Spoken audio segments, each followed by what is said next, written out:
Synopsis of the Books of the Bible. Ezra. By JND Darby. All Scripture is given by inspiration of God, and is profitable for doctrine, for reproof, for correction, for instruction in righteousness, that the man of God may be perfect, thoroughly furnished unto all good works. 2 Timothy 3 verses 16 and 17. Synopsis of the Books of the Bible. By John Nelson Darby. Ezra, chapter 5. The prophets Haggai and Zechariah sent of God for encouragement. Whatever happens, they have to go through that which puts faith to the proof, but their path is ordered by the will of God, and their faith relies upon Him. In this case, they had to wait, but God's time would come, and that, not by means of a mere decree from the Gentile king. God raises up a much more precious encouragement for them from another quarter. Although the people had been subject to the Gentiles, God was still supreme. His word is still of supreme authority to His people, whenever He condescends to speak to them. If necessary, He can dispose of the hearts of kings to uphold it. In every case, His people are to follow it, without seeking other motives, or other help.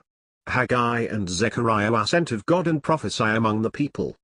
These immediate communications from God were of infinite value, as His word ever is, and although they did not change the position of the people with respect to the Gentiles, they were a touching proof that God was interested in His people, and that, whatever might be their afflictions, the God of Israel was above all that had the power to oppress them. Want of faith, the true hindrance to building. I have said that the people were obliged to wait. This was the case as soon as they received the decree that forbade their continuing to build.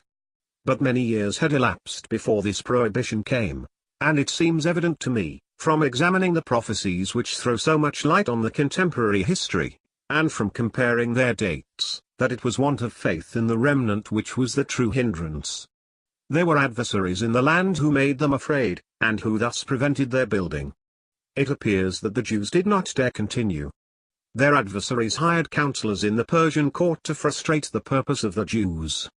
But the first thing was that the adversaries weakened the hands of the people.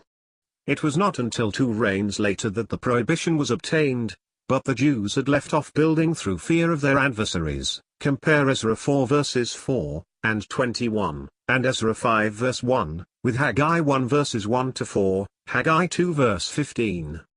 Neither was it because the king's decree was brought them that they began again to build, but because they feared Jehovah, and feared not the king's command, as seeing Him who is invisible. Haggai 1 verses 12 and 13. God was not any more to be feared in the reign of Darius than in that of Cyrus or of Artaxerxes, but the source of their weakness was their having forgotten God. This makes manifest the great grace of God in awakening them by the mouth of Haggai. God had until then also chastened the people,